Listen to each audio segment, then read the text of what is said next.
Hello guys and welcome back to another video.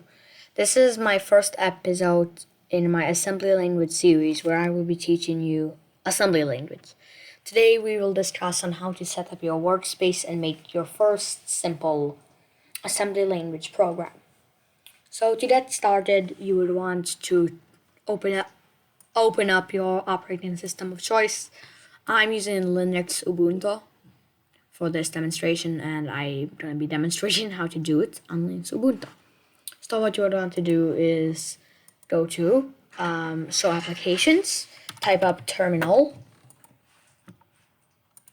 So open Terminal and type sudo apt-get. I need to remind you that you have to be an admin to do this. Install nasm. nasm is the actual compiler. There are other compilers available, but this is the most widely used, and it's the one I know, so we're going to be using this one. And you would enter a password, and I already have it installed, so as you can see, it installed. But for you, it should install. Next, you would want to install a package called bin utils, spelled like this. Install that. As you can see, I also already have it installed. After you reinstall those two packages, what you want to do is go to your project directory. Let's say I'm going to be doing it on desktop, and create two files. Touch. So we type touch. tutorial.sh. So you can name this whatever you want. Just you have to remember the name for later, since it will be important. And then tutorial.sh. And you would just also run chmod 744./tutorial.sh. Okay, so after you did that, as you can see, you should have two files in your directory of choice. So I'm going to open up the batch script and paste this in, assuming the link in the description. Just keep in mind that for it to work, you will need those two packages installed. And you would also want to make sure that in the places where it says insert your file name here, you actually put your file name, like in this case tutorial.asm. So that's important.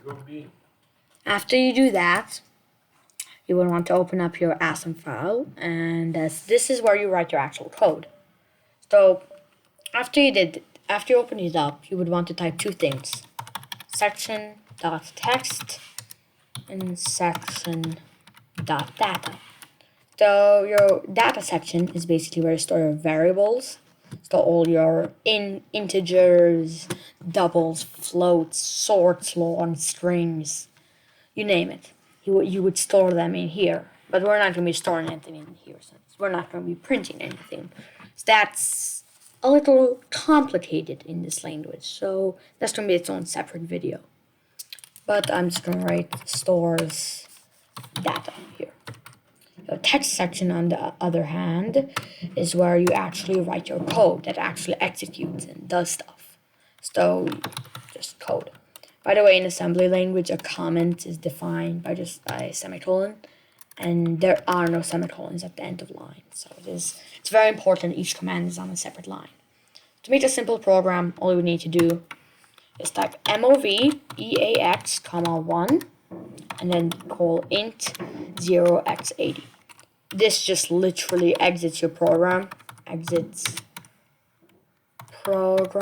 and yeah, that's literally what it does. So this program should just not do anything, just exits.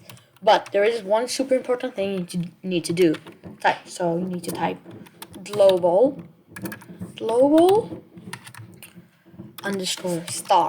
You can name this whatever you want, but it's typically called _start. So that's what I'm going to do.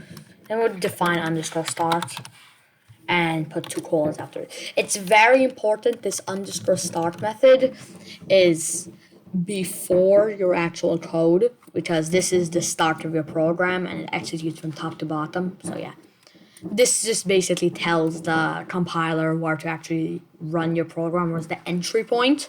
So yeah, so save that, and hopefully now if you run the batch script,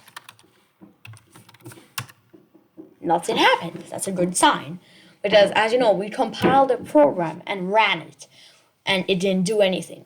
And that's what it's supposed to do, not do anything. So we didn't get any errors or anything. So that means it compiled successfully. We can test this by, instead of typing 1, let's type 11, for example. That shouldn't do anything. As you can see, it crashes. Well, it doesn't really crash. It would execute your whole program. It dumped the core since it didn't know what to do. It didn't have an endpoint, so it just kind of dumped the whole program and stopped executing it. So yeah, that's how we know it's actually compiling properly. Since as you can see, we're not getting, if I remove that 11 and replace it with the 1, everything's compiling successfully. So I hope you guys enjoyed, and the next video will be about how to make a simple Hello World program in assembly language. So yeah, I hope you guys enjoyed once again, and bye!